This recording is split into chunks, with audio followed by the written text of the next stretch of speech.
Hello दोस्तों, आप सारे व्यूवर्स का बहुत बहुत स्वागत है एक बार फिर से। आर 2016 का एग्जाम जो होना है उसके प्रीलिम्स के लिए जीएस का मॉक टेस्ट है। ये फुल मॉक टेस्ट है, 140 क्वेश्चंस हैं। तो सबसे पहले जीएस के क्वेश्चंस होंगे और रीजनिंग क्वेश्चंस जितने आते हैं उस हिसाब से यहाँ पर लेवल रखा गया है। आइए चलिए इसमें शुरू करते हैं। आप सेक्शनल मॉक टेस्ट भी हमारे अटेम्प्ट कर सकते हैं, सब्जेक्ट वाइज चैनल पर हैं और उनका पापा वीडियो भी बना हुआ होगा। और आप हिंदी के मॉक टेस्ट भी अटेम्प्ट कर सकते हैं। निम्नलिखित में से कौन सा तत्व पादप में रोग और कीटाणुओं के प्रति अवरोध बढ़ाने में उपयोगी होता है, यानी डिसीज और जर्म रेजिस्टेंट बनाता है प्लांट्स को? तो वो कौन सा है एलिमेंट? वो है आपका phosphorus, option number A. Jamuna पारी जो है ये किसकी नस्ल है? तो ये नस्ल है आपकी बकरी की, यानी शीप की, गोट की बेसिकली होगी। इसमें ये नस्ल है आपकी गोट की, ऑप्शन नंबर ए। बकरी यहाँ पर सही आंसर है। आगे बढ़ते हैं। टिक्का नामक रोग इनमें से किस पादप में हो जाता है? तो ये होता है आपके कह सकते हैं मूंगफली के पौधे में, option number C. Tikka disease होती है मूंगफली में। मछली का प्रबंधन और उत्पादन क्या कहलाता है? मछली का प्रबंधन और उत्पादन कहलाता है pisciculture, option number A. Apiculture यहाँ पर कहलाता है आपका मधुमक्खी पालन और सेरीकल्चर यहाँ पर कहलाता है रेशम कीट पालन। एरिया वाइज क्षेत्रफल की दृष्टि से उत्तर प्रदेश का सबसे बड़ा जिला कौन सा है? उत्तर प्रदेश का सबसे बड़ा जिला है Lakhimpur Kheri, option number A. अब हमको इसको मैच करना है। इसमें लेक्स दी हुई हैं और उनकी लोकेशन दी हुई है, तो इसको मैच कर लेते हैं। आंसर हो जाएगा 4321। कुंद्रा समुद्र ये है आपका उन्नाव में, शुक्रा ताल है आपका मुजफ्फरनगर में। उसके अलावा कीथम झील जो है, कीठम झील या कीथम झील, ये आगरा में है। शेखा झील जो है ये अलीगढ़ में है। बनारस हिंदू यूनिवर्सिटी की स्थापना किस वर्ष में हुई थी? बनारस हिंदू यूनिवर्सिटी की स्थापना हुई थी 1916 में, ऑप्शन नंबर सी। अब यहाँ पर दिया हुआ है लोक नृत्य और किस क्षेत्र में वो होता है, उसे इसको मैच कर देना है। इस क्वेश्चन का आंसर बन जाएगा आपका सी। ख्याल नृत्य जो होता है ये बुंदेलखंड में होता है। मयूर नृत्य ब्रज क्षेत्र में। नटवरी ये होता है आपका पूर्वांचल में। और कलाबाजी नृत्य होता है अवध में। 2143 यहाँ पर सही होगा। इस तरीके से हम इसमें मैच कर देंगे। राम बारात उत्सव कहाँ पर मनाया जाता है? तो राम बारात उत्सव होता है आपका आगरा में, ऑप्शन नंबर बी। अब इसमें निम्नलिखित इमारतों को जिन शासकों ने उनको बनवाया है उनसे इसको मैच करना है, ठीक है। गोल गुंबद किसका है? गोल गुंबद है यहाँ पर मोहम्मद आदिल शाह का, ठीक है। मोती मस्जिद किसने बनवाई? औरंगजेब ने। और जो है आपका दीन पनाह किसने बनाया? हुमायूं ने। और जहांगीरी महल किसने बनवाया? अकबर ने। तो हम इसको मिला देंगे। 4321 यहाँ पर सही हो जाएगा, option number B. Question number 37 हमको बताना है कि कौन सा यहाँ पर गलत मिलाया हुआ है। चौसा का युद्ध 1539 में हुआ, करेक्ट है, शेर शाह और हुमायूं के बीच। सामूगढ़ का युद्ध 1658 में हुआ। बल्ख का युद्ध जो है ये गलत मिलाया हुआ है। बल्ख का युद्ध जो है 1646 ईस्वी में हुआ था, 1636 में नहीं। हमारा आंसर हो जाएगा सी। किस मुगल बादशाह को वजीर गाजुद्दीन ने दिल्ली में प्रवेश नहीं करने दिया था? शाह आलम द्वितीय को प्रवेश उन्होंने नहीं करने दिया था, ऑप्शन नंबर ए। लोधी वंश के शासकों का सही कालानुक्रमिक क्रम लगाना है यहाँ पर, कि जो सबसे पहले शासक बना वो कौन है, जो बाद में बना वो कौन है। संस्थापक है बहलोल लोधी, फिर सिकंदर लोधी बनता है, फिर इब्राहिम लोधी जो कि पानीपत के युद्ध में बाबर से हार जाता है। ऑप्शन नंबर डी यहाँ पर करेक्ट होगा आपका। निम्नलिखित मुगल सम्राटों को उनके बने हुए मकबरे के स्थान पर लगाना है। अकबर का मकबरा कहाँ पर बना हुआ है? सिकंदरा में, ठीक है। हुमायूं का कहाँ पर बना हुआ है? दिल्ली में। और फिर बाबर का कहाँ पर बना हुआ है? काबुल में, ठीक है। फिर जहांगीर का कहाँ पर बना हुआ है? लाहौर में। तो इस तरीके से मैच कर देंगे। मैच हो जाएगा हमारा 1 3 2 and 4, option number D. 42 number question है कि महमूद गजनी ने 1018 ईस्वी में सोमनाथ मंदिर पर हमला किया। एक्चुअली में इस टाइम कन्नौज पर हमला किया था उसने। और सेकंड स्टेटमेंट लिखी कि महमूद गजनवी ने जो है 1025 ईस्वी में कन्नौज पर हमला किया, जबकि यहाँ पर होना चाहिए सोमनाथ। तो ये रिप्लेस कर दी गई जगह, दोनों ही आंसर हो जाएंगे इसमें रॉन्ग। आंसर हो जाएगा हमारा नन, यानी कि दोनों स्टेटमेंट इनकरेक्ट हैं। निम्न में से विकल्प जो है सही सुमेलित कौन सा नहीं है? एक तरफ कन्नौज मालवा अजमेर दिया हुआ, दूसरी तरफ वंशावली दी हुई है, परमार गढ़वाल या गहरवार या जो भी बोलेंगे इसको, या चौहान, ठीक। तो कन्नौज जो है ये किसका इलाका था? गढ़वालों का था, इसमें परमार दिया हुआ है तो ये रॉन्ग। मालवा जो है ये किसका इलाका था? ये परमारों का था, तो ये रॉन्ग हो गया। चाहमान या चौहान अजमेर का था, तो ये सही दिया हुआ है। तो गलत कौन सा है? 1 और 2 ओनली, यानी कि सी, 1 और 2 गलत मिलाए हुए हैं। कन्नौज होना चाहिए गढ़वाल, और मालवा होना चाहिए परमार। एक बार फिर से, एक तरफ राजधानियां दी हुई हैं और दूसरी तरफ जिन जिन शासकों ने, वंशावलियों ने इस पर शासन किया। तो जबलपुर में यहाँ पर रहेगा कलतुरी या कलतुरी वंश, ठीक है। बुंदेलखंड में रहेगा यहाँ पर चंदेल, ठीक है। और चालुक्य, ईस्टर्न चालुक्य जो थे, सोलंकी वंश जिनको बोल सकते हैं, उन्होंने गुजरात में शासन किया, और तोमर लोगों ने दिल्ली में किया, ठीक है। इस तरीके से आप इसमें मैच कर देंगे। भारत सरकार अधिनियम कब पारित किया गया था? भारत सरकार अधिनियम 2 बार आया था, एक 1919 में और एक 1935 में। तो आंसर हो जाएगा हमारा सी, बोथ ए एंड बी, सी। हवा में आर्द्रता मापने के लिए कौन सा उपकरण प्रयोग में लाया जाता है? हवा में आर्द्रता मापने के लिए होता है आपका hygrometer, option number B, hygrometer. Hydrogen से भरा हुआ रबर का गुब्बारा वायु में जाकर फट क्यों जाता है? क्योंकि गुब्बारे के अंदर हवा का दाब बढ़ जाता है, वायुमंडलीय दाब से अधिक हो जाता है। ऑप्शन नंबर ए यहाँ पर इसका करेक्ट आंसर है। ऊष्मा विकिरणों की गति निम्न में से किसके बराबर होती है? तो ये बराबर होती है equal to light waves, option number B. प्रकाश के 7 रंगों को अलग अलग करने का तरीका क्या है? डिस्पर्जन करवा दें इनका। एक प्रिज्म के माध्यम से रंगों को अलग अलग किया जा सकता है। प्रिज्म आपने देखा होगा, लाइट वहां से गुजर जाए, व्हाइट लाइट, तो अपने 7 रंगों में विभाजित हो जाती है। दर्पण बनाने के लिए इनमें से किसका प्रयोग किया जाता है? दर्पण बनाने के लिए प्रयोग में लाते हैं सिल्वर नाइट्रेट को, ऑप्शन नंबर ए। नीला थोथा जो है, इसे क्या कहा जाता है? नीला थोथा है आपका कॉपर सल्फेट। कॉपर सल्फेट का कॉमन नेम है नीला थोथा। लिटमस पेपर जो है आप किससे ऑब्टेन करते हैं? लिटमस पेपर ऑब्टेन करते हैं आप लाइकेन से, जो कि जो है बायो इंडिकेटर काम करता है सल्फर पोल्यूशन के लिए। तो ऑप्शन नंबर डी हमारा करेक्ट है। लिटमस हम ऑब्टेन करते हैं रोसेला नामक लाइकेन से। स्टेनलेस स्टील प्राप्त करने के लिए लोहे में क्या मिलाते हैं हम? तो स्टेनलेस स्टील प्राप्त करने के लिए लोहे मिलाया जाता है निकल और chromium, option number D. Teflon जो है ये किसका उदाहरण है? टेफ्लॉन के यौगिक अगर हम देखें तो C2F4N होता है, C2F4N, ये इसके यूनिट्स होते हैं टेफ्लॉन के, मतलब ये एक यूनिट है टेफ्लॉन का। तो इसमें F क्या है? F यहाँ पर आपका फ्लोरीन है, ठीक है। तो ये क्या है आपका? फ्लोरोकार्बन है, कार्बन है और फ्लोरीन है, फ्लोरोकार्बन कंपाउंड है आपका टेफ्लॉन, ऑप्शन नंबर ए। निम्न में से किस धातु का निष्कर्षण मिलैकोनाइट नामक अयस्क से किया जाता है? माल्कोनाइट, मिलैकोनाइट नामक अयस्क से निकालते हैं हम लोग कॉपर को, ऑप्शन नंबर ए। डैश एक प्रोटीन डेफिशिएंसी डिसऑर्डर है। तो क्वाशियरकर जो है ये प्रोटीन डेफिशिएंसी डिसऑर्डर है, ऑप्शन नंबर सी। और इसी का कह सकते हैं मैग्नीफाइड वर्जन होता है मराइस्मस। विटामिन सी की कमी से क्या होता है? स्कर्वी। और विटामिन डी की कमी से होता है rickets. In an ecosystem energy flow is dash, यानी कि ऊर्जा का प्रवाह कैसा होता है? एक दिश होता है, यानी कि यूनि डायरेक्शनल होता है, ऑप्शन नंबर ए, हमेशा यूनि डायरेक्शनल। जीव विज्ञान की किस शाखा के तहत जो है पक्षियों का अध्ययन होता है? ऑर्निथोलॉजी के तहत, ऑप्शन नंबर डी, ऑर्निथोलॉजी। हमारे शरीर का कौन सा तत्व जो है अम्लीयता और क्षारीयता के बीच संतुलन बनाए रखने का काम करता है? तो ये करता है phosphorus, option number A, phosphorus. Trachoma disease जो है आंख के कौन से भाग को प्रभावित करती है?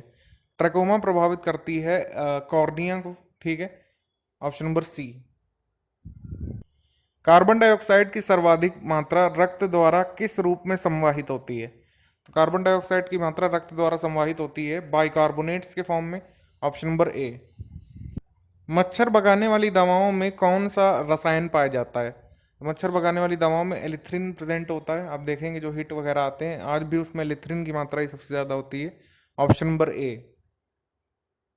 थैलीसीमिया जो है जेनेटिक डिसऑर्डर है, किसको प्रभावित करती है? तो रक्त को प्रभावित करती है, ठीक है। आरबीसी जो है हीमोग्लोबिन नहीं बना पाते हैं, मतलब होल्ड नहीं कर पाते हैं, ऑप्शन नंबर डी यहाँ पर सही है। तो थैलीसीमिया जिसको हो जाता है उनको निरंतर जो है ब्लड चढ़वाने जाना पड़ता है। आप हमको कमेंट करके बताइए कि वर्ल्ड थैलेसीमिया डे हम लोगों ने 2020 में कब बनाया? अब यहाँ पर काल दिया हुआ है, पीरियड और कैरेक्टरिस्टिक्स ह्यूमन बींग्स के क्या थे? पुरापाषाण काल में मानव एक आखेटक और खाद्य संग्राहक था, करेक्ट है ये। हंटर और फूड कलेक्टर था। उसके बाद जो है मध्य पाषाण काल में जो है हंटर था और कैटल रियरर भी बना, ठीक है। इसमें जो है पशुपालन करने वाला और शिकारी बना, ठीक है। नियोलिथिक में फूड प्रोड्यूसर बना, खेती करना आ गया, करेक्ट। और कॉपर स्टोन में फार्मर बन गया, करेक्ट। ये भी सही है। तो हमारे क्वेश्चन का आंसर हो जाएगा 1 2 3 4 ABCD, सामने सामने सब सही मिलाए गए हैं। सिंधु घाटी सभ्यता को किस खेल की समझ थी बताना है। तो सिंधु घाटी सभ्यता में जो आपको मिला है उसी से आप अंदाजा लगाएंगे। हमको जो है मिला है एक पासा, तो हमको ऐसा पता लगता है कि हाँ बिल्कुल पासा लोग खेलते होंगे। ऑप्शन नंबर सी यहाँ पर सही है, ऑप्शन नंबर सी। यज्ञ संबंधी विधि विधानों का पता किस वेद से चलता है। ये चलता है यजुर्वेद से, option number D, Yajurveda. Jain समुदाय में प्रथम विभाजन श्वेतांबर संप्रदाय के संस्थापक इनमें से कौन थे। तो ये थे आपके स्थूल भद्र, ऑप्शन नंबर ए, स्थूल भद्र। मौर्य समाज में प्रचलित मुद्रा का नाम क्या है। मौर्य समाज में प्रचलित मुद्रा का नाम है आपका पण, ठीक है, पण, ऑप्शन नंबर ए। निम्न में से कौन भारतीय मौद्रिक नीति के बारे में निर्णय लेता है। ऑब्वियसली यहां पर लेगा reserve bank of India, RBI, option number B. भारतीय रिजर्व बैंक की खुले बाजार की नीति से आशय क्या है। ओपन मार्केट पॉलिसी में क्या होता है कि ऋण पत्रों का व्यवसाय होता है, ऑप्शन नंबर सी। और साथ ही यहाँ पर गवर्नमेंट सिक्योरिटीज की खरीद फरोख्त भी होती है, तो ये हम मान सकते हैं, ऑप्शन नंबर सी इसमें सही जाएगा। सर क्रीक विवाद हाल ही में जो चर्चा में था, ये किससे संबंधित है। सर क्रीक विवाद संबंधित है भारत पाकिस्तान डिस्प्यूट से, Indo Pak border dispute, option number C. युवा विज्ञानी कार्यक्रम के संबंध में सही कथन बताइए। क्या ये कक्षा 9 में पढ़ रहे विद्यार्थियों के लिए है, करेक्ट है, ओनली सेकंड करेक्ट है। लेकिन ये जो है लिखा हुआ मिनिस्ट्री ऑफ साइंस का है, नहीं, ये इसरो का प्रोग्राम था, मिनिस्ट्री ऑफ साइंस का नहीं। तो हमारा आंसर हो जाएगा ओनली बी, यानी कि ओनली 2। जैव विविधता के लिए एकता यानी कि यूनिटी फॉर बायोडाइवर्सिटी अलायंस, ये किसने शुरू किया है। ये शुरू किया है यूरोपियन स्पेस एजेंसी ने, ESA ने, ऑप्शन नंबर सी। महामारी रोग अधिनियम भारत में कब लागू हुआ था। महामारी रोग अधिनियम लागू हुआ था 1897 में, ऑप्शन नंबर सी। सागरमाला कार्यक्रम किस मंत्रालय के अंतर्गत आता है। ये वैसे तो हो चुका है पुराना काफी, लेकिन ये आपका फेज बाय फेज चलना है। पहला फेज इसका कब कंप्लीट हो रहा है, 2022 में हो रहा है शायद। तो इसका आंसर हो जाएगा मिनिस्ट्री ऑफ शिपिंग का है, जहाज रानी मंत्रालय का, option number C. Agharkar research institute कहाँ पर है। आगरकर रिसर्च इंस्टीट्यूट है आपका पुणे में, ऑप्शन नंबर सी। प्रधानमंत्री फसल बीमा योजना के संबंध में सही कथन बताइए। बीमा के लिए खरीफ फसलों पर 2% प्रीमियम देना होता है। यहाँ पर 5 लिखा है तो ये हो जाएगा रॉन्ग। उसके बाद लिखा है कि 2% प्रीमियम देना होता है रबी क्रॉप्स पर, जबकि देना होता है 5%। तो दोनों का परसेंटेज ऊपर नीचे कर दिया है। अगर इनको हम रिप्लेस कर दें तो ये स्टेटमेंट सही हो जाएंगे। हमारे क्वेश्चन का आंसर हो जाएगा यहाँ पर नन, यानी दोनों गलत हैं, दोनों ही गलत हैं। गगनयान मिशन के बारे में आप बताइए कि कौन सा कथन सही है। इस मिशन के अंतर्गत भारत को 2022 तक अंतरिक्ष में मानव को भेजना है, करेक्ट है ये, ठीक है, ये करेक्ट है। लेकिन उसके बाद लिखा हुआ है कि भारत तीसरा ऐसा नेशन होगा, अमेरिका चाइना और किसके बाद, अमेरिका चाइना और, अच्छा, अमेरिका चाइना के बाद भारत तीसरा बन जाएगा लिखा है, जबकि ये रॉन्ग है। 3 देश ऐसा कर चुके हैं, रशिया भी भेज चुका है। तो गगनयान मिशन करने के बाद भारत चौथा देश बन जाएगा, ना कि तीसरा। हमारा आंसर करेक्ट होगा ए, यानी ओनली 1। हाल ही में प्रधानमंत्री मोदी जी ने लॉकडाउन 1 के बाद किस अंतर्राष्ट्रीय संगठन के माध्यम से कोरोना वायरस नामक बीमारी से लड़ने का आह्वान किया था। ये किया था आह्वान सबसे पहले सार्क से, option number B. Global animal protection index आया है, ठीक है। इसके बारे में बताना है कि इस सूचकांक को खाद्य और कृषि संगठन द्वारा जारी किया गया है। ये बिल्कुल गलत है। एनिमल प्रोटेक्शन नाम का एक नॉन प्रॉफिट ऑर्गेनाइजेशन है, उन्होंने किया है, उनका हेडक्वार्टर लंदन में है। India has been rank second in this index. तो भारत को जो है सी कैटेगरी में सेकंड स्थान पर रखा गया है। इसमें ए से जी तक कैटेगरीज बनी थी, इंडिया को सी में सेकंड स्थान पर रखा गया है, ठीक है। सब क्लैरिफाई कर दिया हमने आपको। अगर पूछ रहे टॉप पर कौन है, तो यानी ए कैटेगरी में नंबर 1 पर कौन है, तो ए कैटेगरी में नंबर 1 पर है स्वीडन। हमारे इस क्वेश्चन का आंसर हो जाएगा ओनली 2, यानी कि बी। सेकंड करेक्ट है, फर्स्ट इनकरेक्ट है। विंग्स इंडिया 2020 एक द्विवार्षिक नागरिक उड्डयन और एरोस्पेस आयोजन है, ये कहाँ पर हुआ था? तो ये विंग्स इंडिया हुआ था आपका हैदराबाद में, ऑप्शन नंबर बी। जोजिला पास कहाँ पर है? तो जोजिला पास है आपका लद्दाख में, ऑप्शन नंबर सी। उन्नत भारत अभियान जो है किसका है? उन्नत भारत अभियान स्कीम है मिनिस्ट्री ऑफ एचआरडी की, इसका सेकंड फेज चल रहा है, ठीक है। 2022 तक चलेगा सेकंड, फिर शायद तीसरा भी लॉन्च करेंगे। मिनिस्ट्री ऑफ एचआरडी का है। इंस्टीट्यूशंस यहाँ पर आगे आते हैं, और कोऑर्डिनेटिंग इंस्टीट्यूशंस या फिर हम कह सकते हैं लिटरली नोडल एजेंसी कौन? उन्नत भारत अभियान सेकंड फेज की आईआईटी दिल्ली। सस्ती परिवहन के लिए या फिर सस्ते परिवहन के लिए स्थायी विकल्प सतत पहल जो है ये किस मंत्रालय द्वारा शुरू की गई है, बताना है। सतत इनिशिएटिव का फुल फॉर्म है sustainable alternative towards affordable transport. ये होगा यहाँ पर, थोड़ा सा यहाँ पर वर्डिंग्स इधर उधर हो गई हैं। हमारे इस क्वेश्चन का आंसर बनेगा D, ministry of petroleum and natural gas का ये इनिशिएटिव, ऑप्शन नंबर डी। हाल ही में दो शहरों के बीच रोल ऑन रोल ऑफ सेवा शुरू की गई है शिपिंग की, ये कहाँ से कहाँ तक की गई है? मुंबई से मांडवा के बीच, ऑप्शन नंबर सी। ग्रैमी पुरस्कार किस क्षेत्र में दिया जाता है, बताना है। ग्रैमी पुरस्कार दिया जाता है आपका म्यूजिक के क्षेत्र में, ऑप्शन नंबर सी। इसमें कई सारी कैटेगरीज होती हैं, album of the year, song of the year, album of the year और सॉन्ग ऑफ द ईयर, बस दो ये ध्यान रख सकते हैं।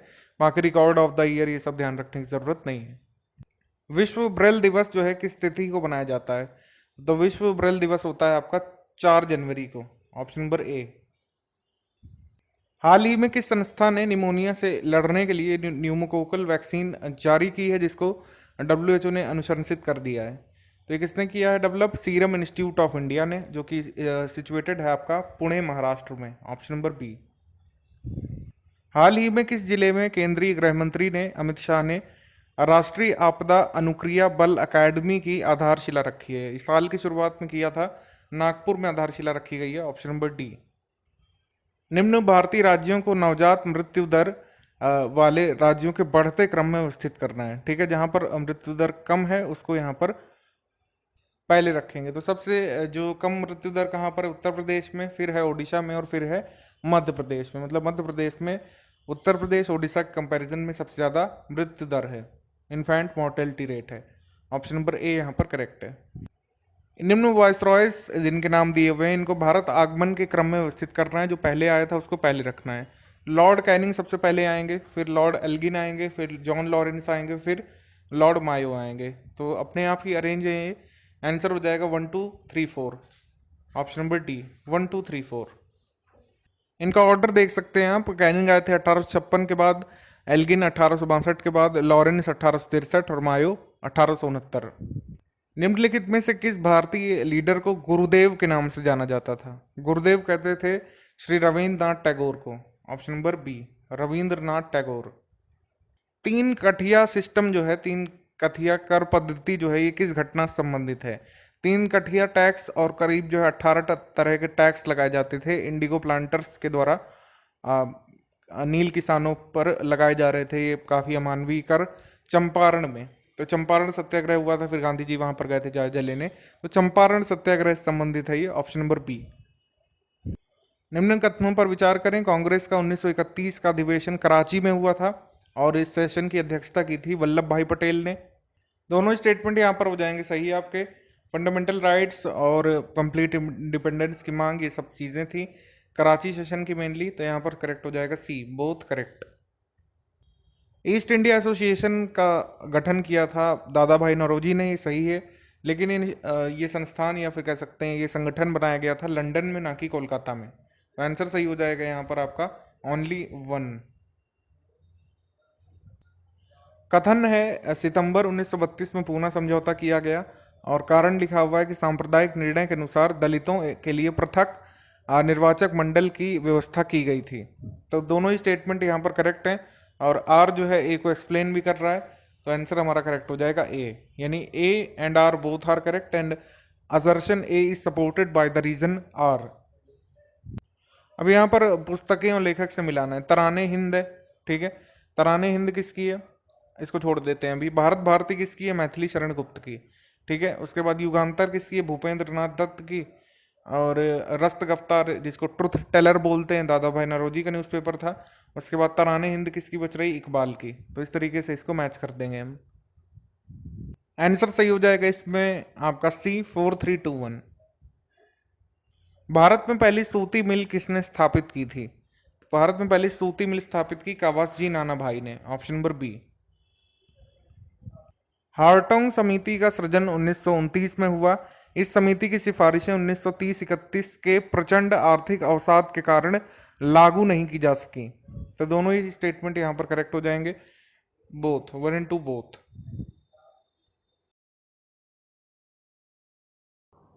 क्वेश्चन है हमारा क्वेश्चन नंबर 100। अचिंसन कमेटी का सृजन किस पर रिकमेंडेशंस देने के लिए किया गया था? लॉर्ड डफरिन के काल में 1886 में सृजित हुआ था, सिविल सर्विसेज पर रिकमेंड करने के लिए, ऑप्शन नंबर सी।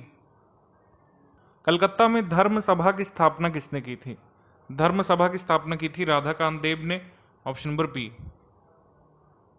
भारतीय संविधान की जो 12वीं अनुसूची है उसमें कितने विषयों पर चर्चा की गई बताना है। तो विषय है 18, नगर पालिकाओं की शक्तियां, उनके प्राधिकार और उनकी जिम्मेदारियों के बारे में प्रोविजंस दिए हुए हैं। निम्नलिखित में से किस देश का संवैधानिक प्रमुख शासक यानी राजा होता है? तो मोनार्च होता है ब्रिटेन में, ऑप्शन नंबर सी, ये आज भी होता है। अब ये कमिटीज जो बनी थी इनको काल अनुक्रमिक क्रम में लगाना है।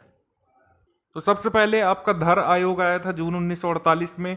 JVP समिति बनी थी दिसंबर 1948 में। फजल अली आयोग आया था दिसंबर 1953 में। तो आंसर हो जाएगा यहां पर डी, 231।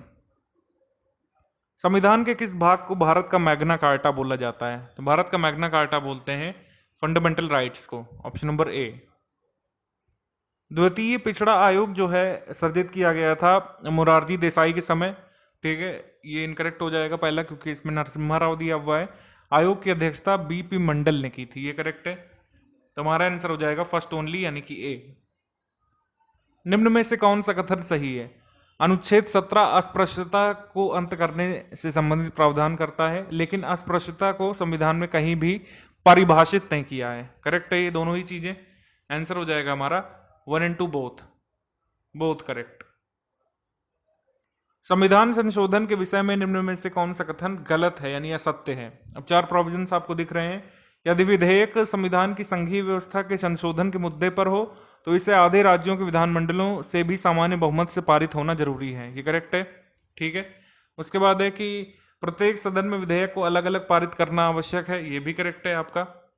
उसके बाद है कि बिल जो है इंट्रोड्यूस किया जा सकता है मिनिस्टर के द्वारा और एक नॉन ऑफिशियल मेंबर के द्वारा, ये भी सही है।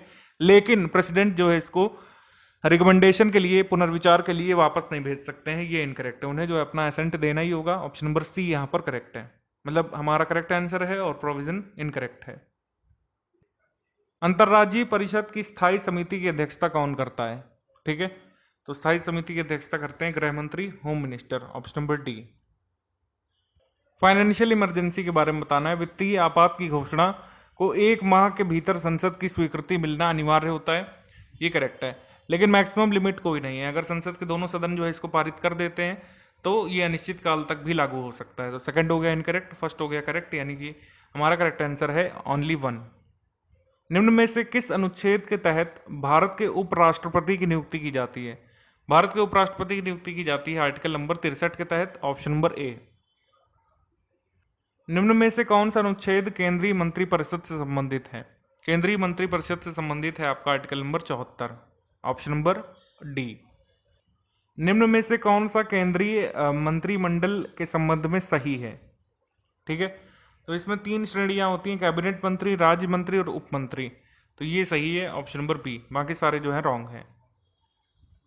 अच्छा, यहाँ पर मिस्टेक हो गई थोड़ा, नॉट करेक्ट बताना है, ठीक है। बाकी सारे तो करेक्ट हैं कि इसमें 15 से 20 होते हैं मेंबर, और इसमें मंत्रिपरिषद को राजनीतिक निर्णय लेने के का निर्देश होता है तथा ये निर्देश सभी मंत्रियों पर बाध्यकारी होते हैं, करेक्ट है। मंत्रिपरिषद द्वारा अपने निर्णय के अनुपालन की देखरेख करती है, ये भी करेक्ट है। लेकिन ये जो है कि इसमें 3 लोग होते हैं, नहीं, इसमें सिर्फ कैबिनेट मंत्री होते हैं, इसमें उप मंत्री नहीं हो सकते हैं और ना ही मिनिस्टर ऑफ स्टेट हो सकते हैं। तो ये वाला जो है इनकरेक्ट है, बी वाला। राज्यसभा के सृजन से संबंधित आपका आर्टिकल कौन सा है? ये article number 80, option number C. 115 number question, संविधान के किस अनुच्छेद के तहत भारत के राष्ट्रपति को उच्चतम न्यायालय से राय लेने का अधिकार है? ये अधिकार मिला हुआ है 143 नंबर आर्टिकल के तहत, ऑप्शन नंबर बी। राज्य विधानमंडल की बैठक को स्थगित करने का अधिकार किसके पास होता है? ये होता है प्रिसाइडिंग ऑफिसर के पास, ऑप्शन नंबर ए। संविधान के किस भाग में उच्च न्यायालय से संबंधित प्रावधान है? तो आर्टिकल नंबर 214 से 226 तक है, एक्चुअली 231 तक है, 214 से 231 तक दिए हुए हैं पार्ट नंबर 6 में, भाग 6, ऑप्शन नंबर बी। ये जो है हाई कोर्ट के बारे में, उच्च न्यायालय के बारे में, शायद मैंने उच्चतम बोल दिया है, उच्चतम का मतलब होता है सुप्रीम कोर्ट। उच्च न्यायालय से संबंधित प्रावधान है आर्टिकल नंबर 214 से 231 तक, भाग 6 में। भारत के संविधान में नियंत्रक और महालेखा परीक्षक की चर्चा अनुच्छेद 148 में की गई है। यहाँ पर लिखा हुआ है आर्टिकल नंबर 78, तो ये स्टेटमेंट हो जाएगा रॉन्ग। उसके बाद है नियंत्रक और महालेखा परीक्षक का कार्यकाल 6 वर्ष या 65 वर्ष की आयु तक का होता है, ये करेक्ट है, आंसर हो जाएगा सेकंड ओनली बी। भारत में निम्नलिखित पश्चिमी तटों को उत्तर से दक्षिण के क्रम में लगाना है, मालाबार, काठियावाड़, कोंकण। तो सबसे नॉर्थ में आपका काठियावाड़, फिर है आपका कोंकण और फिर है मालाबार, ठीक है। 2, 3, 1 यहां पर करेक्ट होगा सी। निम्न में से भारत का कौन सा क्षेत्र पुर्तगालियों के अधीन नहीं आया था? पुर्तगालियों के अधीन दमन दीव था, आपका गोवा था, दादर भी चला गया था, लेकिन पुडुचेरी में अधिकार था फ्रांसीसियों का, तो ये कभी जो है पोर्टुगीज के अंडर नहीं आया, ऑप्शन नंबर ए। तो अब अरेंज करना है इस रॉक सिस्टम्स को, भारतीय चट्टानों को कालानुक्रमिक क्रम में, यानी कि जो पहले मिले पहले बने उनको पहले रखना है। तो सबसे पहले बने आर्किन रॉक्स, ठीक है, फिर बने धारवाड़, फिर बने कडप्पा और फिर गोंडवाना। तो हमारा आंसर हो जाएगा 3124। जियोलॉजी का क्वेश्चन था 3124। अब इन भू आकृतियों को पूर्व से पश्चिम की तरफ लगाना है, ठीक है। तो यहाँ पर अगर सबसे हम देखें कि इसमें लगाना कैसे है, पूर्व से पश्चिम की तरफ लगाना। तो सबसे पूर्व में कौन सा है आपका? छोटा नागपुर प्लेट्यू है, ठीक है, फिर बुंदेलखंड प्लेट्यू है और फिर मालवा है। हमारा हो जाएगा 312, ऑप्शन नंबर बी। तो ये है 312, ऑप्शन नंबर बी। अब ग्लेशियर और उनकी लोकेशन, बाल्टोरो, बियाफो, मिलाम, ये कहाँ कहाँ पर हैं? बाल्टोरो कारकोरम में है सही, और बियाफो कारकोरम में है सही, लेकिन मिलाम जो है ये कारकोरम में नहीं है। 1 और 2 यहाँ पर हमारा करेक्ट आंसर हो जाएगा। मिलाम पूछ ले कहाँ पर है, तो ये कश्मीर में है, ठीक है। बाल्टोरो, बियाफो दोनों ग्लेशियर जो है कारकोरम में है। आर्किपिलागो क्या होता है? आर्किपिलागो होता है द्वीपों की श्रृंखला जो एक साथ समूह में हो, ठीक है, chain of set of islands, ठीक है, ऑप्शन नंबर बी। मतलब आसपास जो आइलैंड का गुच्छा जैसा दिखता है आपको मैप में, वही होता है आर्किपिलागो। तमिलनाडु तट वर्षा ऋतु से शुष्क क्यों रहता है? यानी कि तमिलनाडु तट जो है ये ड्राई क्यों रह जाता है रेनी सीजन में, ये बताना है। तो सबसे पहला कारण है कि बंगाल की खाड़ी की मानसूनी पवने के समानांतर पड़ता है ये, ठीक है, अवरोध नहीं देता है जिससे ग्रेन हो सके। और फिर अरब सागर की शाखा के वृष्टि छाया क्षेत्र में स्थित है, रेन शेडो एरिया में पड़ जाता है, अरेबियन सी ब्रांच में। तो ना बे ऑफ बंगाल ब्रांच से इसको कुछ मिलता है पानी, ना फिर और ना ही मिलता है इसको अरेबियन सी ब्रांच से। तो एक की तरफ पैरेलल पड़ जाता है और एक की तरफ आ जाता है रेन शेडो एरिया में। तो आंसर हो जाएगा यहाँ पर सी, बोथ ए एंड बी। एक तरफ रिवर्स है मुख्य नदी और दूसरी तरफ उनकी सहायक नदी। गोदावरी वर्धा सही है, महानदी पूर्णा गलत है, पूर्णा भी गोदावरी की सहायक नदी है। तो ये आंसर हो गया हमारा करेक्ट, यानी कि मैच हो गया इनकरेक्ट। कृष्णा जो है इसकी ट्रिब्यूटरी है कोयना, और कावेरी की काबिनी है। ये बाकी सारे सही हैं, बी वाला हमारा आंसर हो गया। अब एक तरफ नदी है, दूसरी तरफ जलप्रपात जो बनते हैं वहां पर। तो नर्मदा कपिल धारा ये वाटरफॉल बनता है, करेक्ट है। कावेरी से शिव सुंदरम, ये भी करेक्ट है। और गोकाक से बनता है घाट प्रभा वाटरफॉल, ये भी सही है। लेकिन चूलिया जो वाटरफॉल, चूलिया रिवर से नहीं, आपका चूलिया से जो वाटरफॉल बनता है वो है चूलिया वाटरफॉल जो बनता है वो चंबल रिवर से बनता है। ये यहाँ पर इनकरेक्ट है हमारा मैच। बेतवा की जगह क्या होना चाहिए था? चंबल। पोलावरम नदी परियोजना के द्वारा किन दो नदियों को जोड़ने की योजना बनाई गई है? पोलावरम से कृष्णा और गोदावरी को जोड़ा जाएगा, ऑप्शन नंबर डी। भारतीय दलहन अनुसंधान संस्थान कहां पर है? यह है आपका कानपुर में, option number B. Coffee board of India कहां पर है? तो यह है आपका बेंगलुरु में, ऑप्शन नंबर ए। आप ये कमेंट करके बताइए कि टोबैको बोर्ड ऑफ इंडिया कहाँ पर है। अब निम्न को पूर्व से पश्चिम के क्रम में व्यवस्थित करना है, जो सबसे पूर्व में है उसको पहले रखना है। तो सबसे पूर्व में है ओमान की खाड़ी, ठीक है, गल्फ ऑफ ओमान, फिर है आपका फारस की खाड़ी, पर्शियन गल्फ है, ठीक है, और फिर जो है उधर फिर वेस्ट में है आपका गल्फ ऑफ ईडन, और फिर जाके है रेड सी। ऑप्शन नंबर डी यहाँ पर करेक्ट हो जाएगा आपका, option number D.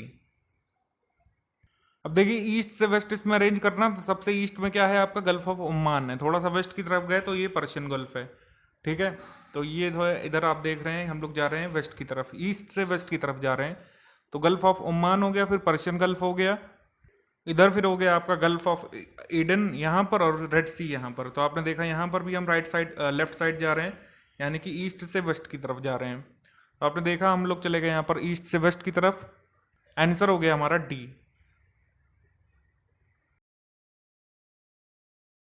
Question number 132 है, गल्फ ऑफ अकाबा कहां पर सिचुएटेड है। तो अकाबा की खाड़ी सिचुएटेड है रेड सी पर, ऑप्शन नंबर सी।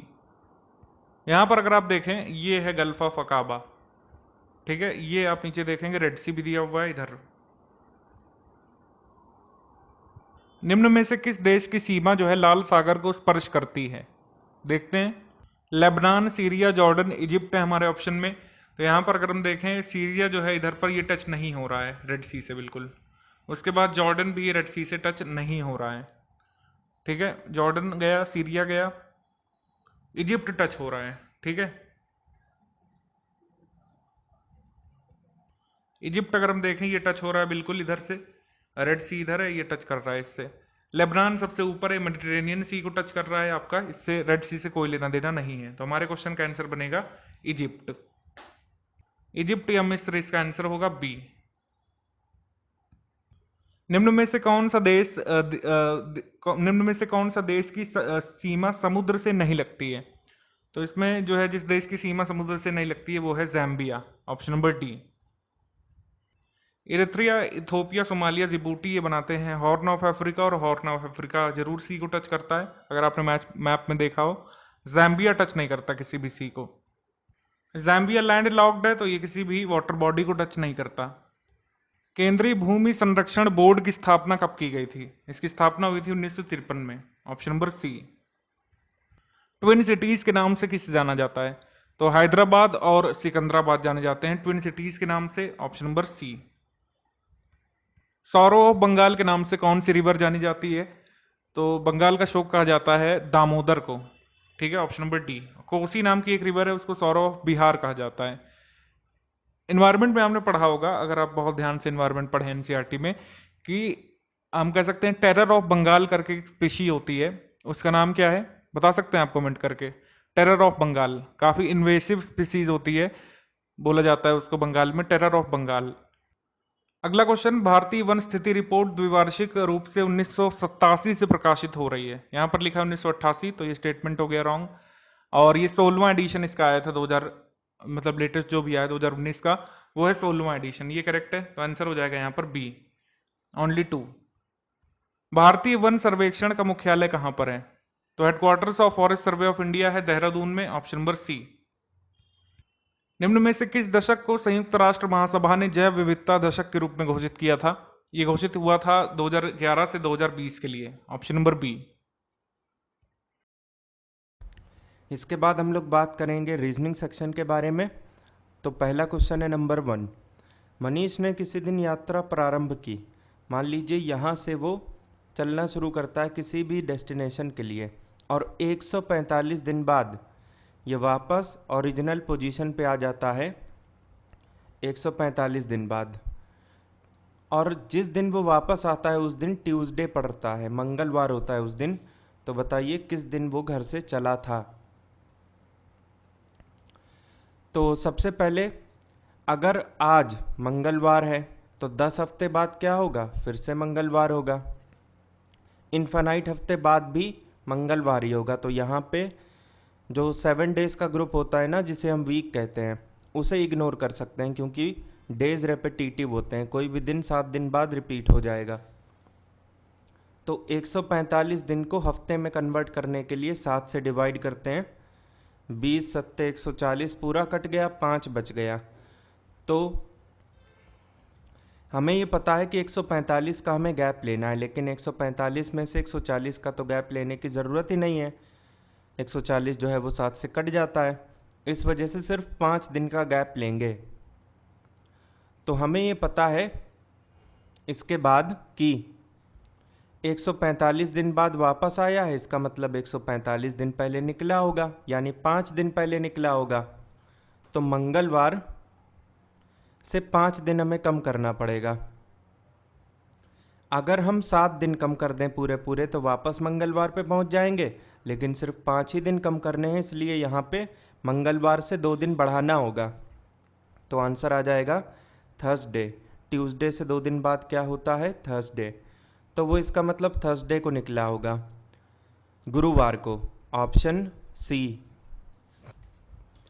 अगला क्वेश्चन कोडिंग एंड डिकोडिंग से है। किसी सांकेतिक भाषा यानी कोड में ऑर्बिट को इस तरीके से लिखा गया है, तो गैलेक्सी को कैसे लिखा जाएगा?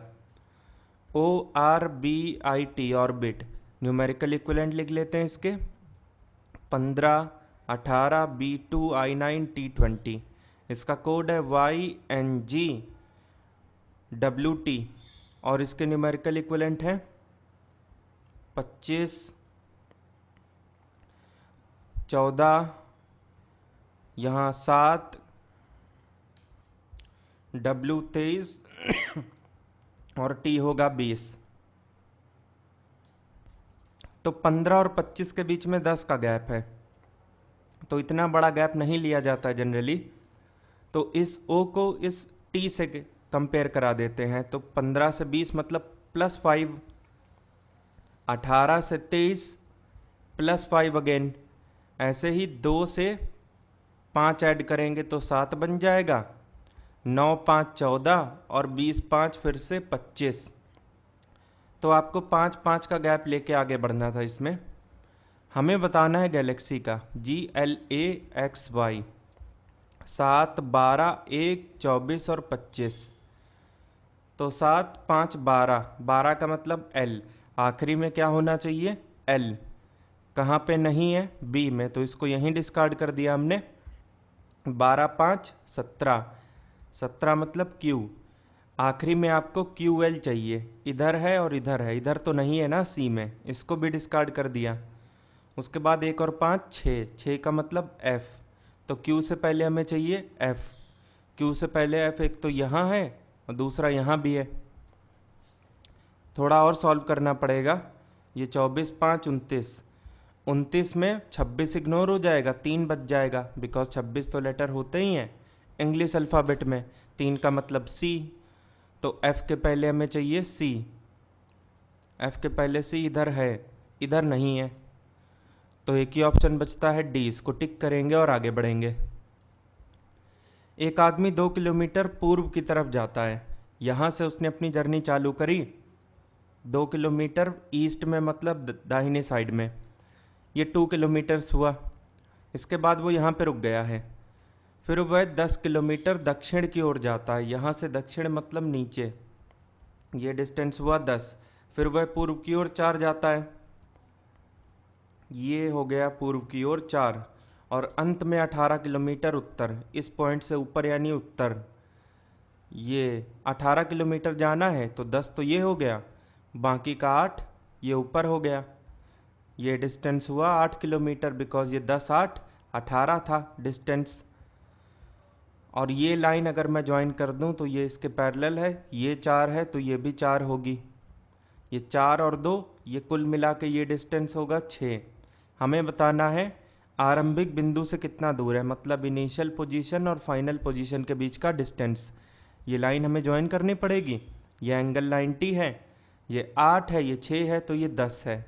Option D. कैसे पता चला? 8 मतलब 4 का डबल, 6 मतलब 3 का double.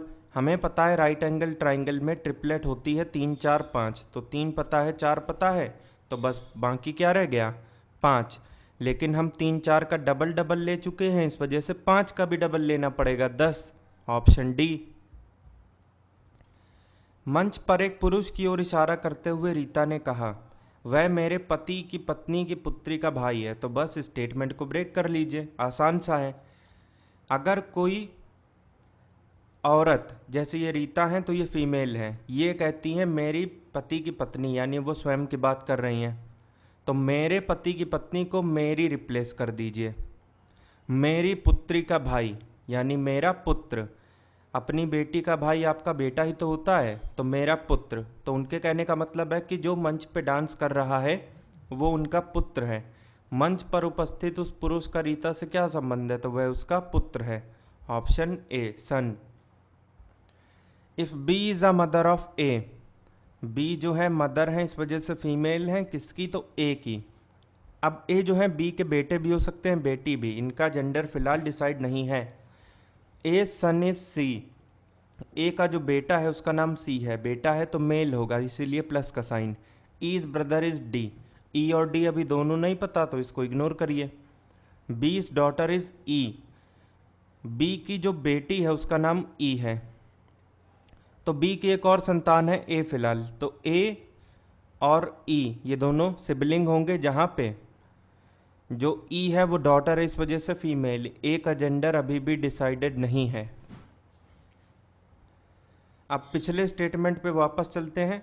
Ease brother is D, E का एक भाई है जिसका नाम डी है।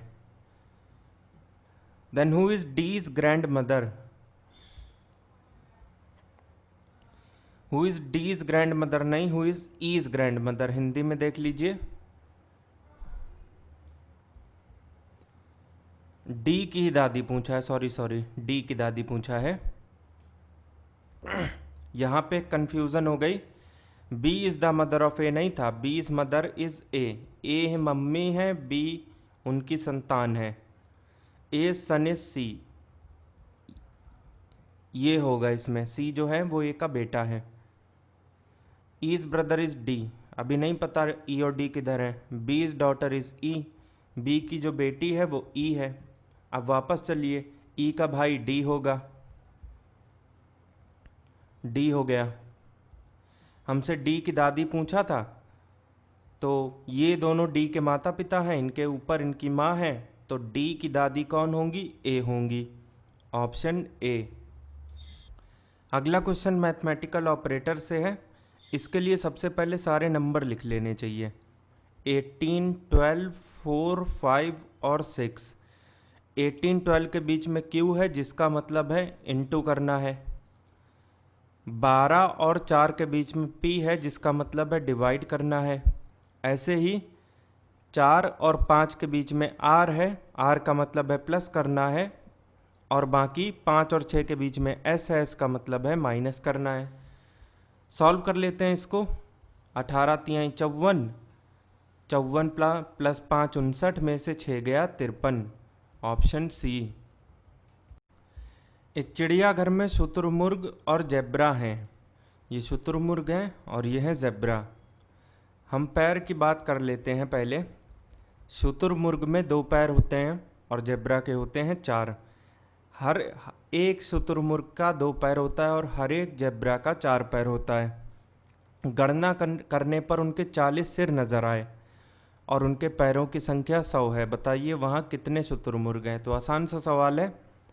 अब देखिए, यहाँ पे समझने की चीज़ ये है, जितने सर उतने जानवर, क्योंकि ये कोई त्रेता युग तो है नहीं कि यहाँ पे रावण जैसे कोई व्यक्ति होंगे वहाँ पे 10-10 सिर लिए घूम रहे होंगे, ऐसा नहीं है। यहाँ पे जितने जीव होते हैं, चाहे वो ह्यूमन बींग्स हो, एनिमल हो, उनके एक ही एक सर होता है। तो जितने सर उतने जानवर। तो ये हो गए सिर, या फिर आप कह लीजिए जानवर। मान लीजिए शुतुरमुर्ग वहाँ पे x हैं और जेब्रा वहाँ पे y हैं, तो टोटल सर कितने होंगे, x प्लस वाई, और यही चीज़ हमको 100 के बराबर दी गई है। इक्वेशन 1, x प्लस वाई बराबर 100। अब टोटल नंबर ऑफ लेग किस पे डिपेंड करते हैं, number of animals into leg of each animal. ऐसे ऐसे कितने जानवर हैं और हर एक जानवर का कितना पैर है, इन दोनों को गुणा कराने के बाद में आप ये पता कर सकते हैं किसके कितने पैर हैं। तो जहाँ तक शुतुरमुर्ग का सवाल है, तो एक्स शुतुरमुर्ग हैं और हर एक शुतुरमुर्ग का 2 पैर होता है, तो 2x नंबर ऑफ पैर हो गए। ऐसे ही यहाँ पे 4 × y, 4y पैर हो गए। पैर की संख्या 40 है, तो दूसरी इक्वेशन ये बन गई। सॉल्व करते हैं इनको। शुतुरमुर्ग हमें बताने हैं ना, तो हमें x चाहिए, हम y को एलिमिनेट कर सकते हैं। y को एलिमिनेट करने के लिए देखिए यहाँ पे 4y है, तो इधर भी 4y बनाना पड़ेगा और इक्वेशन को लेस करना पड़ेगा। पहली इक्वेशन में 4 से गुणा किया तो 4x प्लस 4y बराबर 400, 100 गुणे में 4 400। इसको वैसे का वैसा ही लिखेंगे, लेस करेंगे तो इससे ये कट जाएगा, 4x माइनस 2x 2x, 400 में से 40 गया तो 360। लेकिन यहाँ पे एक चीज़ की गलती हो गई है, x प्लस वाई 40 होगा और 2x प्लस 4y 100 होगा। इसमें हम 4 का गुणा कराएंगे तो 4x प्लस 4y बराबर 40 इंटू 4 160 हो जाएगा। 4x minus 2x 2x, y से y कैंसिल, 160 में 100 गया 60, x की वैल्यू आई 30 और इतने ही नंबर ऑफ शुतुरमुर्ग हमने एज्यूम किए थे, ऑप्शन बी। राजू ऊपर से 10वें स्थान पे है, ये ऊपर से मान लीजिए इधर से है, 10वें स्थान पे है ये राजू की रैंक, 10 गिवन है हमको टॉप से। रवि की रैंक नीचे से यानी बॉटम से, ये रवि की रैंक हमको 21 गिवन है। तो टॉप की रैंक पता है, बॉटम की रैंक भी पता है। इनके बीच में 3 स्टूडेंट हैं, 1 2 3, यानी मिड वैल्यू 3 है। तो यहाँ पे टॉप की रैंक पता है, बॉटम की रैंक पता है, मिड वैल्यू भी पता है। टॉप की रैंक को अगर हम लेफ़्ट और बॉटम की रैंक को अगर हम राइट माने तो लेफ़्ट राइट और मिड पता है। तो 2 केस बनते हैं, किस बेसिस पे? Left, in fact lower rank minus mid value. Lower मतलब लेफ़्ट राइट में जो छोटी सी रैंक है जिसकी वैल्यू कम है। 10 21 में छोटा कौन है? तो 10। ये 7 आया, ये 7 जो है वो -2 से बड़ा है। इसका मतलब यहाँ पे प्रैक्टिकल केस लगेगा जिसके हिसाब से यहाँ पे टोटल स्टूडेंट बराबर हो जाता है किसी भी लाइन में L plus R plus mid. बस ये करना पड़ेगा हमको। मान लीजिए यहीं पे lower rank minus mid value की जो वैल्यू है वो आ जाती -2 से छोटी है उसके बराबर। वैसे -2 मैंने शायद गलत बोल दिया क्योंकि lower rank minus mid value, बीच में इतने ज़्यादा स्टूडेंट तो हो नहीं सकते। तो 2 से छोटी या बराबर, तो 2 से छोटी या बराबर हो जाती तो नया फॉर्मूला बनता L plus R minus mid plus 2। लेकिन यहाँ पे ये वाला लगेगा। 21 10 31 और 3 34, यहाँ से करेक्ट हो गया, ऑप्शन डी, इतने स्टूडेंट होंगे। अदरवाइज़ आप इसे दूसरी तरीके से भी कर सकते हैं, उसके लिए कुछ खास नहीं है। ये रैंक इनकी 10 है, इसका मतलब इधर इनके पीछे 9 स्टूडेंट होंगे। इनकी रैंक हमें रवि साहब की 21 पता है तो 20 स्टूडेंट ये होंगे। 3 स्टूडेंट भाई ये रहे, तो 20 9 29 3 32 और ये रहे 2 34 स्टूडेंट, वैसे भी करेक्ट हो जाता। Radha, Sheela, Mahima and Sita are sitting around a table. मान लीजिए टेबल गोल है, 1 2 3 4, 3 4 ही तो हैं, तो बस ये हमने बना दिया अरेंजमेंट 4 लोगों का। Radha is sitting to the right of Sheela, ये शीला है, इसके राइट में यानी इसके इस तरफ, अगर शीला ऐसे देख रही है तो इसके राइट में हो जाएंगी राधा। महिमा is sitting left of Sita, महिमा जो है वो सीता के लेफ्ट में है। तो अगर सीता को मैं यहाँ रख दूँ तो सीता के लेफ्ट में ये महिमा हो जाएंगी। ऐसा करना ही पड़ेगा बिकॉज अगर आप उल्टा करते तो कंडीशन उल्टी लग जाती। उल्टी कैसे लग जाती? महिमा जो है वो सीता के लेफ्ट में होनी चाहिए, हमको राइट में बनाना पड़ता फिर। तो खैर इसमें आगे बढ़ते हैं और देखते हैं पूछा क्या है। Which of the following pair is sitting face to face, कौन कौन एक दूसरे के सामने बैठा है? महिमा और शीला या तो फिर राधा और सीता। तो यहाँ से राधा और सीता करेक्ट हो जाएगा, ऑप्शन बी। अगला क्वेश्चन नंबर सीरीज का है।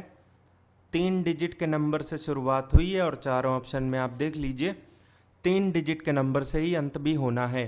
तो डिफरेंस ले लेते हैं, शायद उसी से काम चल जाए। 170 से 198 मतलब 28 जोड़ना पड़ेगा।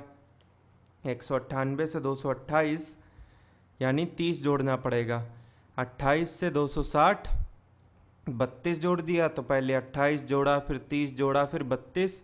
60 से 94 34 जोड़ा, 28 30 32 34, तो यहाँ से आप 36 जोड़िएगा। 294 प्लस 36 हो जाएगा 330, ऑप्शन ए। अगला क्वेश्चन भी नंबर सीरीज का है। यहाँ पे 5 और 6, 1 का गैप, 6 10, 4 का गैप, 10 19 प्लस 9 19 35 प्लस 16। 1 को आप लिख सकते हैं 1 का स्क्वायर, 4 को 2 का स्क्वायर, 9 को 3 का, 16 को 4 का स्क्वायर। तो पहले 1 का स्क्वायर जोड़ा, फिर 2 का, फिर 3 का, फिर 4 का। तो अब की बार हम 5 का स्क्वायर जोड़ेंगे, यानी 25 जोड़ना पड़ेगा। 35 में आंसर आ जाएगा 60, ऑप्शन डी। उसके बाद अगला क्वेश्चन है ये, इस सीरीज को कंप्लीट करना है। तो ये है BAA और ये है BAAB। इधर अगर BAA के बाद B है तो यहाँ भी B ही होना चाहिए, इधर भी BAA के बाद B ही होना चाहिए। और इसके बाद में A हमेशा 2 बार आ रहा है, तो इधर भी 2 बार आना चाहिए A। तो ABB आपको शुरू में चाहिए, और A के बाद हमेशा डबल B आएगा, तो ABBB यहाँ से करेक्ट हो गया, ऑप्शन ए। ऐसे ही जल्दी से इसको पकड़ के बस सॉल्व कर देना होता है। अगला क्वेश्चन है एनालॉगी से, लेटर एनालॉगी। जिस तरीके से इस ग्रुप का संबंध इस वाले ग्रुप के साथ है, तो इस ग्रुप का संबंध चारों ऑप्शन में से कौन से वाले ग्रुप के साथ होगा? तो या तो न्यूमेरिकल इक्विवेलेंट लिख के आप इसे सॉल्व कर लीजिए, या फिर एक काम कीजिए, ये B है, इसका अपोजिट क्या होता है? Y। अपोजिट लेटर में मान लीजिए 2 लेटर L1 L2 हैं, इनको एक दूसरे का अपोजिट तभी माना जाएगा जब इनके न्यूमेरिकल इक्विवेलेंट का सम 27 हो जाएगा। इधर भी कुछ ऐसा ही सीन है, B2Y25, 25 2 27, तभी मैंने B को Y के साथ कंबाइन कराया। ऐसे ही A को Z के साथ, D को W के साथ, C को X के साथ। तो यहाँ पे Q का अपोजिट 17 और 10 27, 10 मतलब J आपको चाहिए आखिर में, कहाँ पे दिख रहा है? B में। इसको टिक करेंगे और आगे बढ़ेंगे। इतनी ही देर का सवाल था, या फिर आप पूरा सॉल्व कर लीजिए, कोई प्रॉब्लम नहीं है। P16, इसमें हम क्या जोड़ें कि 27 आ जाए? तो हमें 11 जोड़ना पड़ेगा, लेकिन 11 जोड़ने से तो K आएगा, तो बस एक लेटर की वजह से पूरा लॉजिक यहीं पे फेल हो गया। कोई बात नहीं, दूसरा ट्राई करते हैं।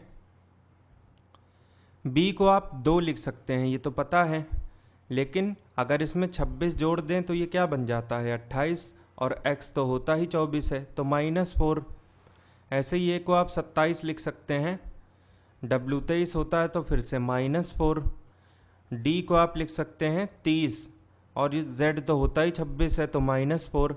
C को आप लिख सकते हैं 29, और ये 25, तो -4। तो बस यही -4 वाला लॉजिक हमें फॉलो करना है। तो Q17 4 कम किया तो 13, यानी कि M।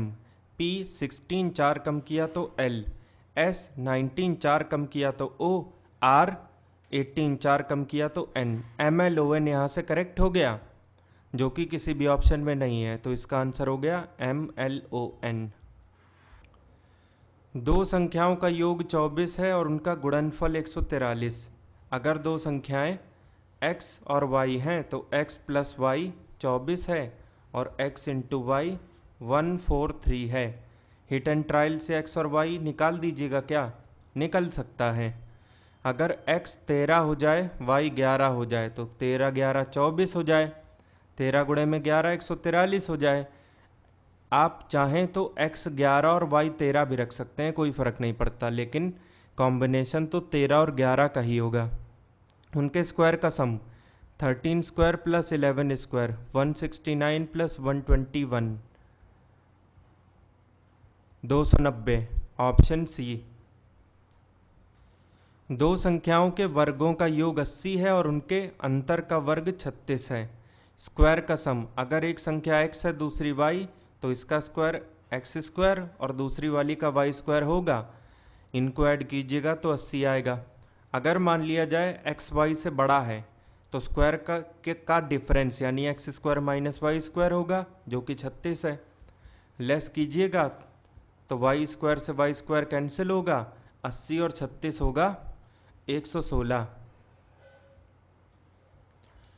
इसमें एक करेक्शन ये करिएगा कि X square plus Y square तो खैर 80 है ही है, square of their difference X minus Y, इसका स्क्वायर 36 है। X square plus Y square minus 2xy, ये 36 है। X square plus Y square तो 80 है, इसको यहाँ रख दिया, माइनस का 2xy होगा 36 माइनस 80 यानी माइनस 44, तो x इंटू वाई होगा 22। हमसे पूछा है what is the product x into Y यानी 22, ऑप्शन ए। 5 बक्से हैं P से लेकर T तक और 5 अलग अलग रंग के पेंट इन पे किए गए हैं। तो बक्से कौन कौन से हैं? P, Q, R, S और T। पेंट कौन कौन से हैं? ये सारे, लाल, हरा, नीला, गुलाबी और पीला। कंडीशन देखते हैं, आर या तो गुलाबी या हरे रंग का है, तो आर की 2 पॉसिबिलिटी हैं, पिंक या फिर ग्रीन। क्यू ना तो हरा है और ना ही लाल है, तो क्यू जो है इसकी पॉसिबिलिटी क्या क्या नहीं है, ना तो ग्रीन और ना ही रेड। एस नीले रंग का है, एस फिक्स हो चुका है, उसकी कोई पॉसिबिलिटी नहीं है, एक ही है कि वो नीले रंग का है बस। और जो टी बच गया, इधर टी है, टी ना तो गुलाबी है ना ही पीला, गुलाबी नहीं है, पीला भी नहीं है। और उसके बाद पी ना तो हरा है ना ही लाल है, ये हरा भी नहीं है, लाल भी नहीं है। हमसे इन्होंने पूछा है आर का रंग क्या है, तो आर की 2 ही पॉसिबिलिटी हैं, पिंक और ग्रीन में से, बाकी कैंसिल कर दीजिए। येलो नहीं हो सकता, रेड नहीं हो सकता, हरे और गुलाबी में से कोई एक हो सकता है। तो अब देखिए हरा कौन कौन सा नहीं हो सकता, पी और क्यू। एस तो ऑब्वियस सी बात है हरा हो नहीं सकता, टी हरा हो सकता है क्योंकि उसकी 2 पॉसिबिलिटी नहीं है, गुलाबी और पीला, तो टी हरा हो सकता है और इसी तरीके से आर भी हरा हो सकता है। अगर हम हरा कलर आर को दे दें तो आर फिक्स हो चुका, एस तो पहले से ही फिक्स था, नीला था, तो 2 फिक्स हो गए, आर और एस। आर एस फिक्स हो चुके, तो पी क्यू और टी बचे हैं। और पी क्यू में भी अगर हम बात करें तो हरा और लाल इन दोनों को दिया नहीं जा सकता है। हरा तो ऑब्वियस सी बात है दिया नहीं जा सकता है क्योंकि उसको हमने आर को दे दिया है, और लाल भी इन दोनों को दिया नहीं जा सकता, तो लाल पक्का हमें टी को देना पड़ेगा। लाल किसको देना पड़ेगा? टी को, जो कि एकदम करेक्ट पॉसिबिलिटी है क्योंकि टी गुलाबी और पीला नहीं रख सकता था, तो बच गया कौन? लाल। ऐसा कब हुआ? जबकि हमने एज्यूम किया आर को हरा, तब जाके ये पॉसिबिलिटी पूरी हुई, तो आर को क्या देना पड़ेगा? हरा, ऑप्शन 2। मनोज बालू से छोटा है जो अजीत से छोटा है, तो ऐसी इंस्ट्रक्शन जब भी आपको दी रहें सबसे पहले आप देख लिया करिए पूछा क्या है आपसे, सबसे छोटा कौन है, यानी कि हमें ऐसे ऑप्शन हटाने पड़ेंगे जो किसी ना किसी से बड़ा नंबर दिखाएगा या फिर बड़े व्यक्ति को प्रदर्शित करेगा। मनोज बालू से छोटा है, इसका मतलब बालू उससे बड़ा है, तो अगर बालू मनोज से बड़ा है तो सबसे छोटा तो हो नहीं सकता है, तो बस बालू यहाँ से गायब हो गए। बालू से छोटा है जो अजीत से छोटा है, इसका मतलब अजीत बड़े निकल गए, अजीत भी गायब। सतीश भी अजीत जितना छोटा नहीं है, इसका मतलब वो बड़ा है, तो सबसे छोटे मनोज हो गए, ऑप्शन 4।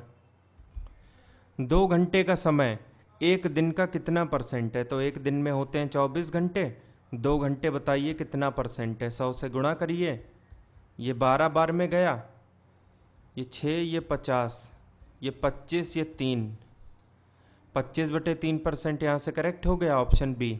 एक बार फिर देख लीजिए, 100/12, 4 ने इसको 25, इसको 3 बार में काटा, सही है कैलकुलेशन, ऑप्शन बी। 19 नंबर बात करते हैं, जिस तरीके से 35 गुणे में 16 90 के बराबर है, ये दोनों बातें भी सही हैं, तो 17 × 24 क्या होगा? तो लॉजिक जरा ध्यान से देखिएगा। 3 × 5 = 15, अगर मैं इसको 3 5 अलग अलग मान लूँ और गुणा करा लूँ तो ये 15 होगा। 6 गुणे में 1 6 होगा, 15 छिक्के 90 होगा। 4 6 = 24, 2 2 = 4, इन दोनों का मल्टीप्लिकेशन 96, 24 चौके 96, 9 2 = 18, 4 8 = 32, 32 गुणे में 18 यानी 20 - 2, 640 में से 64 यानी 576, ये भी सही है। तो इसका मतलब यहाँ पे इस लॉजिक को अप्लाई करना पड़ेगा। 7 1 = 7, 2 4 = 8, 7 8 = 56, ऑप्शन 1। 3 संख्याओं का अनुपात ये है, एक संख्या 2x, दूसरी 3x, तीसरी हो जाएगी 4x। इनके वर्गों का योगफल, इसका स्क्वायर होगा 4x², इसका हो जाएगा 9x², और इस वाली का हो जाएगा 16x²। ये 1856 है। 16 9 25 4 29, 29x² = 1856। 29 का टेबल पढ़िए कि 185 के नज़दीक कोई नंबर मिल जाए। 29 छिंग 174, 29 चौके 116, x² आ गया 64, यानी x आ गया 8, स्क्वायर रूट दोनों तरफ ले लिया। तो संख्याएं कौन सी हैं? 2x 3x 4x, x की जगह पे 8 यानी 8 गुना करना है। 2 8 16, 3 8 24, 4 8 32, 16 24 32, ऑप्शन बी। ये जो अल्फ़ाबेट का ग्रुप है, इसमें आप ये बताइए कौन सा इसमें वर्ड बन सकता है, उसी हिसाब से यहाँ पे सीक्वेंस लिखा है। सबसे पहले 1 2 3 4 5 6 7 8, ये नंबरिंग कर लीजिए आप, और इसके बाद यहाँ पे वो नंबरिंग बताइए जो कि आपको एक मीनिंगफुल वर्ड बना के देती है। इन सबको देखते ही एक ही वर्ड दिमाग में क्लिक करता है, वो है सिंबॉलिक। यही होगा वर्ड। एस को हमने सबसे पहले लिया तो 5, फिर 1, 51 शुरू में कहाँ पे है? 2 में, इसको टिक करके आगे बढ़ जाइए आप। बाकी भी आप मैच करा लीजिए, यही पाइएगा सिंबॉलिक। अगर मान लीजिए इनको देख के आपको वर्ड स्ट्राइक ना करता, तो बस चारों ऑप्शन को सजा लीजिए, मतलब चारों ऑप्शन के हिसाब से नंबरिंग जो भी गिवन है आपको, उसी हिसाब से इन अल्फ़ाबेट को सजाइए। जहाँ से मीनिंगफुल वर्ड बनता है आपको उस ऑप्शन पे टिक करना होगा, ये होगा इसमें। 22 नंबर बात करते हैं, एज से रिलेटेड सवाल है। A man is 24 years older than is boy, ये मैन है, ये बॉय। बॉय अगर x का है तो आदमी इससे 24 साल बड़ा है, x + 24 का होगा।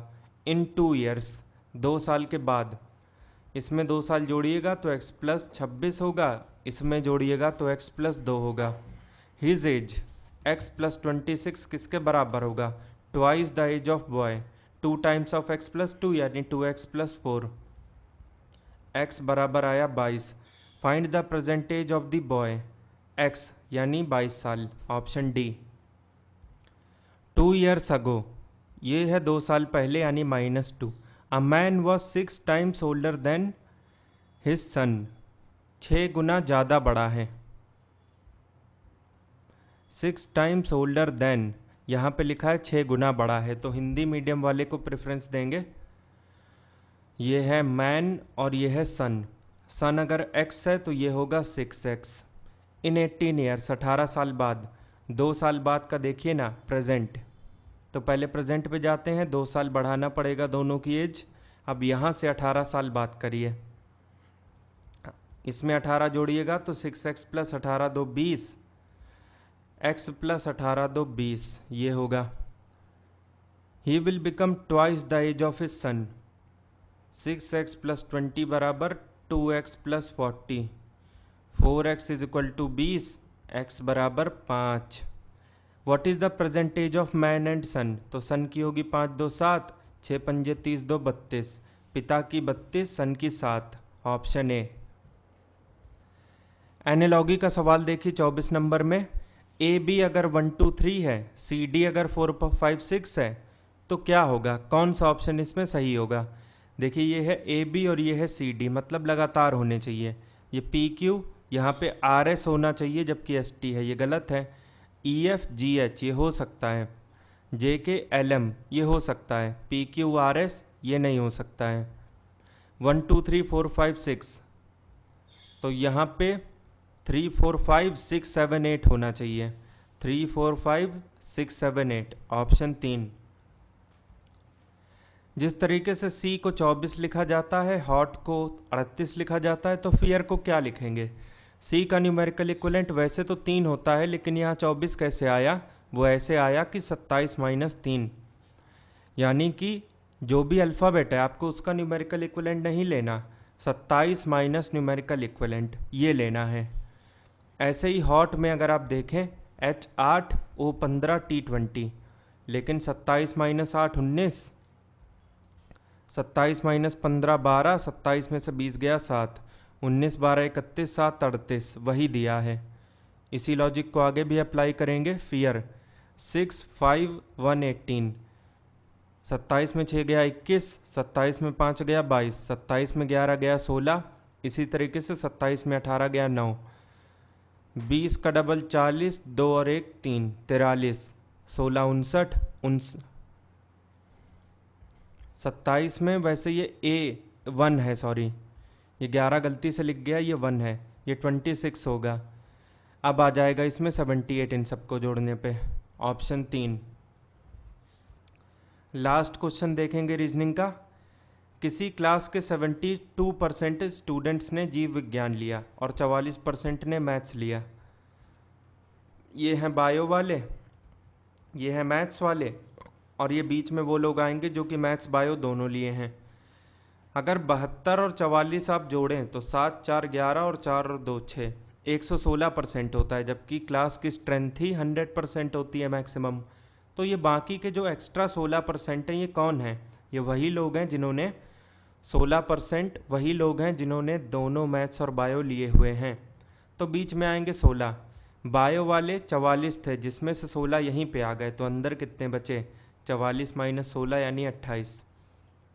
ये मैथ्स वाले, वैसे बायो वाले 72 थे, 72 - 16 यानी 56 होगा। ये लोग थे 44, इधर होगा 44 - 16 यानी 28।